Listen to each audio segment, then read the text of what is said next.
following.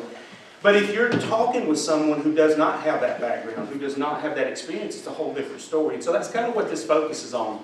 Last week, like I said, we kind of kicked things off and talked a little bit about that. Tonight is called Stranger Things. And it literally is about some of those hard to understand things in Leviticus and so on and so forth.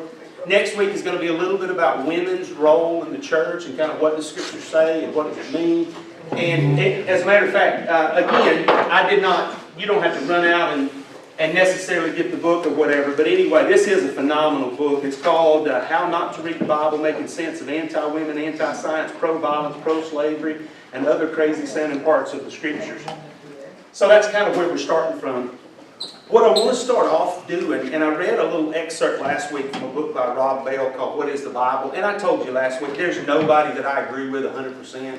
So the fact that I'm reading from and using materials doesn't mean that I agree with every single thing that's said. But one of the things that Rob Bell does really well to me is he sees the big picture. It's kind of macro. He sees connections and things in Scripture. And I think that's something that we miss a lot of times in our day-to-day devotional life. You know what I'm saying? It's not easy to understand and make those connections. So I know this is breaking every rule of being a teacher. I'm breaking them all right here. You do not sit with a live audience and read a short chapter from a book. But I want to do each week just kind of to read a little something as we get ready to start the video, okay? And if you object, please don't say it too loud.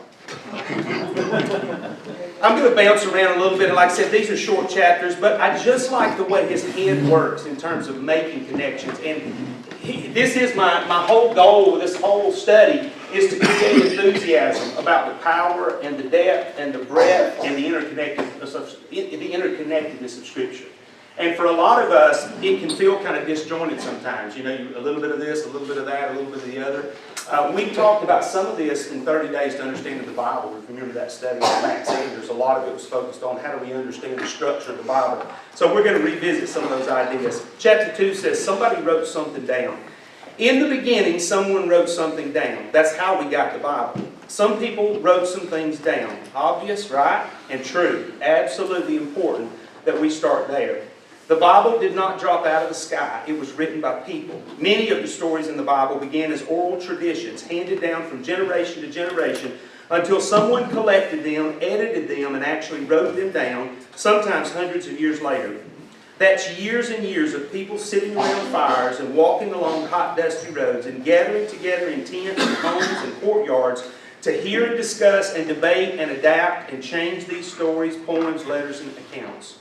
The people who wrote these books had lots of material to choose from. There were countless stories floating around, tons of accounts being handed down, massive amounts of material to include or not to include. In the Old Testament book of Solomon's reign, all he did and the wisdom he displayed, and are they not written in the book of the Annals of Solomon? Well, yes, I guess they are. It's just that we don't have any idea what the author is referring to. Interesting. The assumption on the author's part that not only we do know this, but also that we have access to these annals, which we don't.